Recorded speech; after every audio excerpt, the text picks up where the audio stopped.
Welcome to Vice Casting Couch, Season 1, Episode 22. I am Ryan. Joining me is John from Nashville. And today we're going to be talking about worms in Microsoft Teams, a video card heist, and YouTube's weird gaming lists. How you doing, John? I'm pretty good, man. How are you? Doing all right. I got I saved a little alcohol for our talk here. So yeah, sipping on gin and juice. I'm drinking chicken broth. No cap. You feeling under the weather or something? Got to get all them electrolytes back in me. You know? Okay. All right. No further questions. All right. Do you want to start with one of your stories?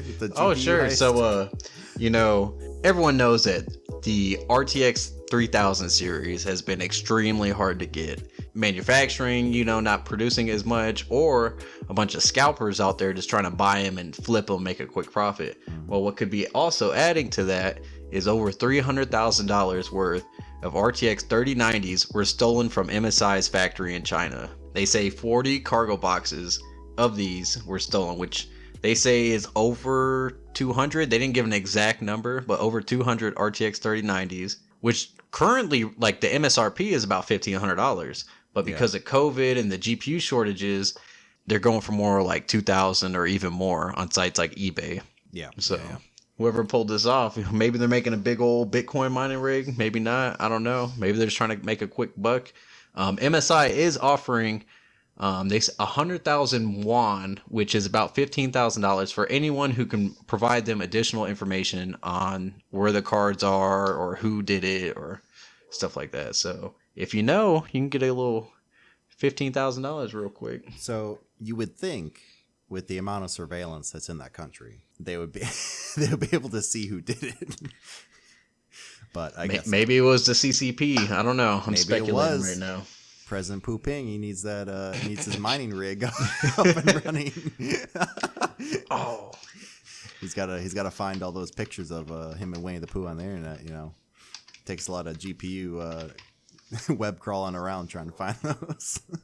I'll quickly talk about it. I just pulled up the article real quick, but it was like on November 28th this came out, but China seized over $2.5 billion.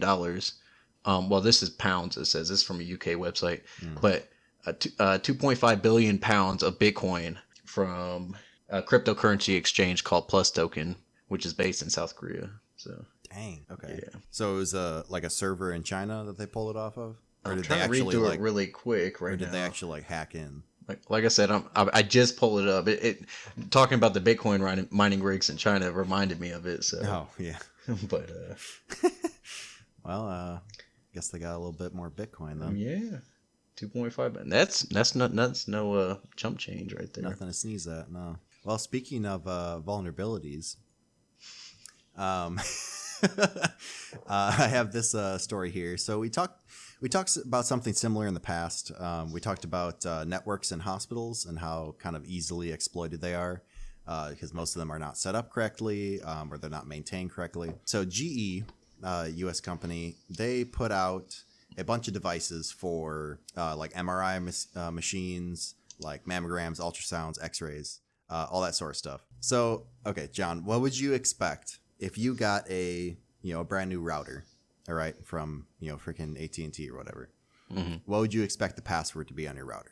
Like, would you expect it to be a complicated password, or would you expect it to be a default? Well, I feel like this is kind of a loaded question. Most of the time, they're a default being like password or something like that. Yeah. Or like even that, like one of mine, it was like Motorola because Motorola made it. But I will say they have been upping their game lately on the all-in-one modem router solutions they've been providing. They have been random numbers, but those are easily brute forced. Okay, well, maybe GE can take some insight from that then, because they sent all these machines to hospitals with the default password. So probably something like GE Healthcare 123 or whatever. So they sent it to all these hospitals with the default password. They're easily exploitable. The cybersecurity firm CyberMDX, they discovered the vulnerability and privately reported it to the manufacturer in May of this year. The U.S. Cybersecurity and Infrastructure Security Agency is advising affected healthcare providers to take mitigation steps as soon as possible. GE did come out with a statement saying that they're not aware of any unauthorized access to the data or incidents, because once you hack into these machines, like you and Aaron, I believe, talked about this in a previous episode where people were able to fake vital signs or something like that on the EKG machines. You're able to show someone as like deceased or something like that. Oh yeah, so they were, just because it was unencrypted traffic over the network, it had all the vital signals in real time, so you could either say capture it, do like a man in the middle, and then replay all the packets, or you can even make your own packets that showed that someone flatlined, or something like that. Gotcha. So yeah, this is along the same lines. If you're able to get into one of these machines, you can basically change the readings of what it's sending back if you're able to log into it, because the default password, you're able to get into basically admin rights of the machine. CyberMDX said that the passwords were available. They found them online, the default passwords, because obviously you're supposed to change them as soon as you get them. However, the hospitals aren't able to do anything themselves. All the maintenance and everything that has to do with the actual machine is done by GE. So now that they have all the default passwords, they have to call GE. Basically, I don't know if they put in a ticket or whatever, and GE basically has to come out and change every single machine's password because they sent it out with the default. So the CBSS severity rating is 9.8 out of 10 because of the impact, obviously, especially now during 2020 when hospitals have a lot of other stuff to worry about. But they list over a dozen models of machines and for different uses that were sent out with this open. They also found that every machine had port 21, 22, and 23 open as well, completely open, like not in 21. Not in listening mode, nothing. And if you don't know what that means, that's FTP, SSH, and Telnet. And basically, if you can get into those ports of the machine, you can you can send whatever you want and get whatever you want out of it. If you know what you're doing anyways. All the machines are Unix-based OSs, the proprietary software running on top. But yeah, so apparently GE, which they are the manufacturers, again, but they said that they haven't seen anyone try to hack in or anything like that. But with the amount of tries that are going on between, especially like nation-funded like hacking groups, I would not be surprised if this has already been exploited and we just don't know about it yet. So what were the machines specifically? Were they like MRI machines or? Yeah, so they said the machines were used for CT scans, MRIs, X-rays, mammograms, ultrasound, and they name a bunch of other stuff that I'm not going to try to pronounce. So their whole product line. Basically, yeah. All the GE healthcare product line that they sent out to hospitals was easily compromised. Again, they said they don't know if it has been exploited. They said they are not aware of any unauthorized access, but again, as we saw with multiple other credit agencies and banks and stuff like that, sometimes they're not very forthcoming with that information to begin with, and it kind of has to be found out later.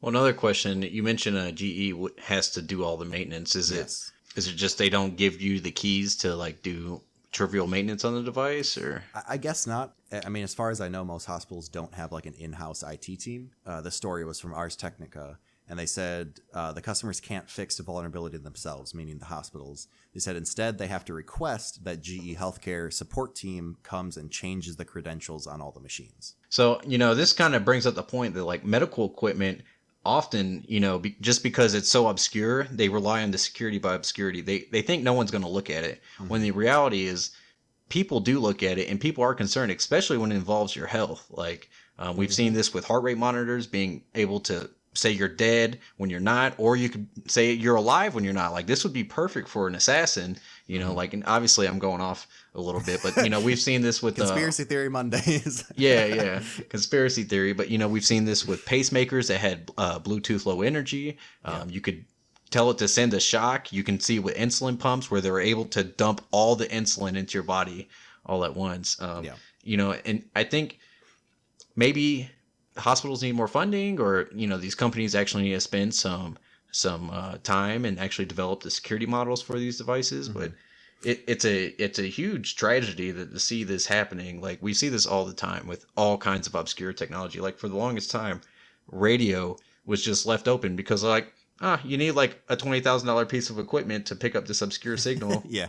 We're not going to secure it. And then someone found out you can hack a TV tuner and pick up everything. Yep. So I think this falls squarely on the manufacturers because the hospitals don't really have a way of testing this. They don't have resources available for them to, hire a team or whatever to test if this, certain item is vulnerable to, to hacking or whatever, if the transmission's being sent by clear text. Like, they have no idea, but they just buy this stuff like GE Healthcare and they install it and start using it right away. And they just expect GE Healthcare to handle all the kind of tech side because that's part of their contract. Apparently, I'm assuming it is because they didn't give them the keys. They didn't give them any logins. So I don't know. In my opinion, this really falls on GE and, any manufacturer who pumps out a product that is vulnerable in this way. Well, and the other thing is hospitals oftentimes they don't have the best of budget. They use devices that, they buy an MRI machine, they're going to use it for like 20 years. But the manufacturer often won't provide updates or better drivers. So like a lot of stuff's still running on XP and Windows 7, which Microsoft doesn't support too much no more. So that's why WannaCry hit hospitals so bad and like all these other industrial like SCADA systems because who updates this stuff? Like companies just drop the ball and they expect you to buy the new product. You know, like I don't know if it's a funding issue or I don't know, or just an awareness issue. Just kind of a if it ain't broke, don't fix it type mentality. I'm not sure. I don't know what it is. I'm not really in the healthcare industry, but yeah, it's kind of scary to to think that you could go to the hospital and someone could mess with the output of your CT scan or mess with the output of your mammogram or whatever.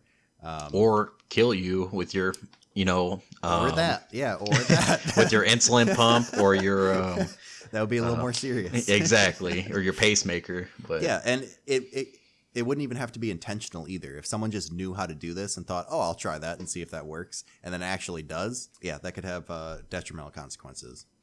Something I want to talk about, since we're talking about vulnerabilities, is we've seen a lot of chat programs. Specifically, we're going to talk about Jabber, but Cisco once again fixed 4 previously disclosed critical bugs in their Jabber video conferencing and messaging app that were inadequately addressed before. This left users susceptible to remote attacks. And the thing about these vulnerabilities is this one is particularly severe because it's a 0-click. And there's about 3 of them that we're going to talk about. The first one, the most critical of them, which has a severity rating of 9.9 out of 10, is a 0-click cross-site scripting vulnerability that can be used to achieve remote code execution to escape the Chromium embedded framework sandbox that's in the app. So this framework is used to embed the Chromium-based web browser within the app, so then you can access like websites and stuff like that. But all an adversary has to do is they initiate a file transfer, and it has a malicious .exe file, and it'll force the victim to accept it using cross-site scripting, and then it can trigger the call for the exe and cause executable to run on the victim's machine. And like I said, it requires no user interaction, and because of that, it makes it kind of wormable. Like you could send it, and then if it tells it to send again to the rest of your contacts, and it's all just disguised as a payload, in your chat message. Like one of the other vulnerabilities, and I'll list all the CVE codes at the end. It's a command injection flaw. The way it handles the protocol handler in here, based on your URL, it can make it possible for an attacker to insert command line codes. And all they have to do is put a space in the URL, it says. So, okay. Nice. Yeah, it doesn't give me too much confidence.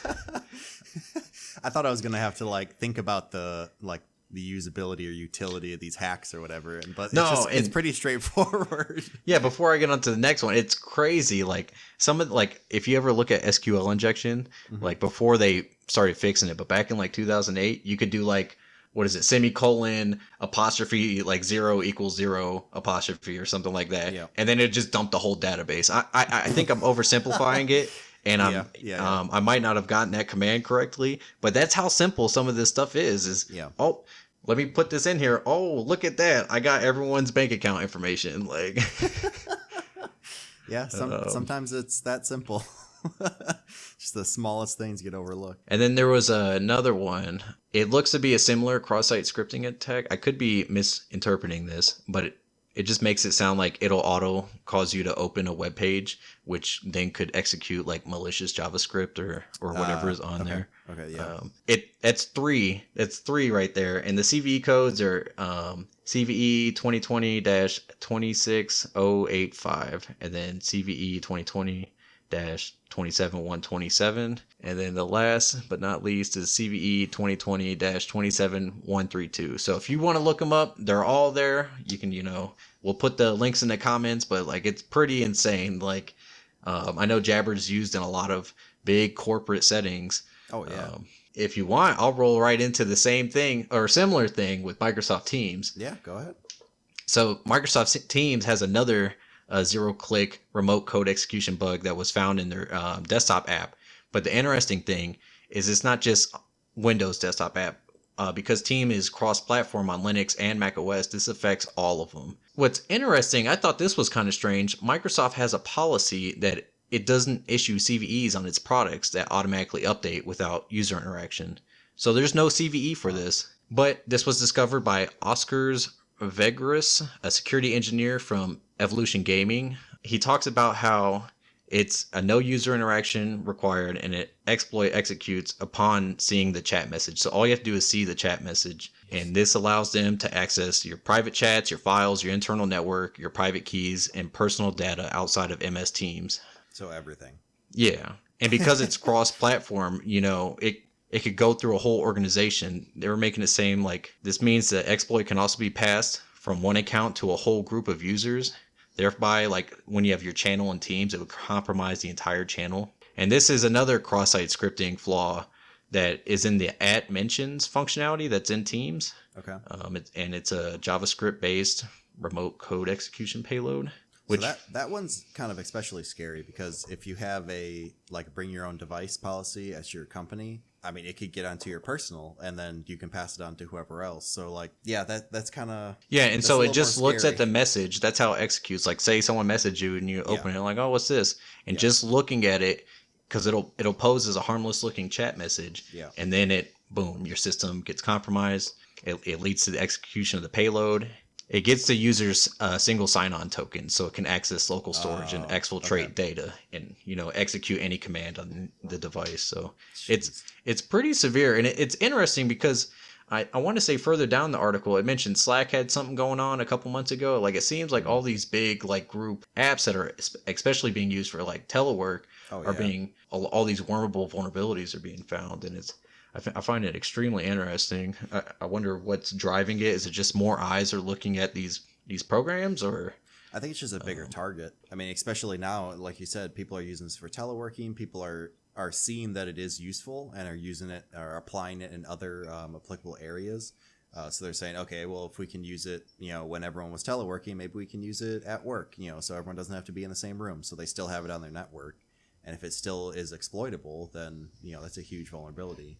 I know you said for the Cisco one that they did patch that, correct? How about the Microsoft Teams one? It looks like it says it was addressed at the end of October. Again, if you're at your company and they're using Microsoft Teams or Jabber, please make sure that they have them updated. For real. It should be an auto thing. Most IT personnel are pretty good about updating stuff, especially when it's making headlines that it's vulnerable. But if they haven't, maybe just make sure that it is. Oh, for sure. Because if you're running on old stuff, a lot of hospitals in the country, they can definitely be exploited pretty easily. So shifting gears a little bit, I just thought this the story was a bit humorous. YouTube came out with on the YouTube official blog, they came out with the YouTube Gaming's biggest year blog post, right? So they had 100 billion watch time hours of gaming. And if you scroll through it, it all looks pretty, pretty what you'd expect. Rooster Teeth is on there, PewDiePie, all the big names. Fortnite's they're on the global top overall games watched, and Minecraft, Roblox for some freaking reason. But if you scroll down, it says the most viewed videos non-live in 2020. So you go down the list, and it's pretty, it's pretty self-explanatory. Kind of makes sense. But then there's 2 entries in here that don't make sense. One is by Superhero Games, and it's called How to Loot. This is the title of the video. How to Loot 230720 Angry Animal. And if you click on it, it's a freaking mobile ad. And it's unlisted. So that means so basically YouTube put just a random ad from this company, Superhero Games. And it's an unlisted video, so it's not like you can actually find it on YouTube. If you go to their channel, all they have is playlists. They don't have any videos actually uploaded. But yeah, that's on there. And another one, this one is titled EM 3-in-1 16:9 by Top Games. And it's another mobile ad about, a freaking stupid person not being able to solve a simple puzzle. So yeah, I thought that was pretty funny. And for obviously we definitely link the videos in the description if you want to watch them. They're like 30 seconds long. It's hilarious. It's like I see these exact videos all the time when I'm like playing whatever on my phone. Do you know how many views those videos got? Yeah. So the EM 3-in-1 16:9 got 99 million views, and the How to Loot 23720 Angry Animal got 208 million views. So the story was that originally caught my eye was through Polygon. I don't know if they just want to start conversation or they're just kind of a little stupid, but they weren't sure. I mean that in the nicest way possible. Not really. But they were kind of confused about where these views came from an unlisted video. But obviously they're just linking to this video in their games. They push these they push this URL or whatever to the game. You make this much loot or what, at least to me, this is what I'm thinking. They just link this URL to you make this much loot in the game, and it pulls this URL, and you watch this 30-second ad, and it pulls to your phone, which is why ad blocking works, because it blocks certain servers from reaching out. So they were a little confused about why it was on. I mean, I'm a little confused on why it's on YouTube's top gaming list as well. But I don't know why Polygon didn't really make that connection, but I don't know. Maybe I'm just not looking deep enough into their article or whatever. But so yeah, it was a little interesting. Polygon did say that they reached out to YouTube and they gave no comment as to why these freaking ads were on there. To me, it just kind of shows the disconnect and the terrible algorithm that YouTube has, where they just care about numbers. They don't really care about what's behind it. Oh, did How to Loot Angry Animal get a bunch of views from this 30-second video? Yeah, slap that on there. Our algorithm says that's one of the top watched videos. Put that up on our blog of most viewed videos. I don't know. It just, to me, it just kind of shows the half-assed way that YouTube is going about congratulating their creators. But anyway, that's just kind of my little side tangent. But I thought it was pretty funny.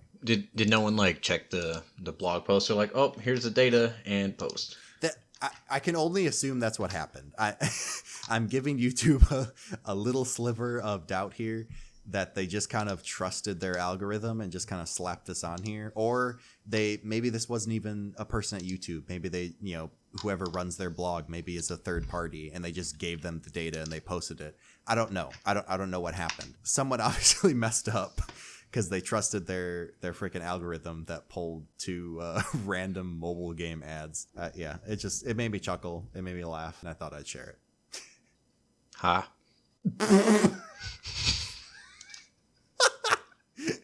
Thanks. I'm so happy you're here, John from Nashville. Your input is very much needed. Hey man, I was just ha-haing with you, like. Oh yeah. Oh, must have cut out there. Hello. Yeah. Oh, must have. Yeah. Oh yeah, I hear it now. All right. Well, I think we'll end it there before I get insulted again.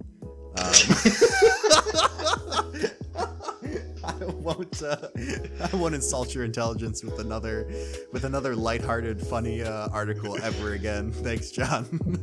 Oh, you're welcome, man. A1 Day 1, that's me. Oh man. Tune in next week. for our podcast. Tune in All next right. week when John gets kicked off the podcast.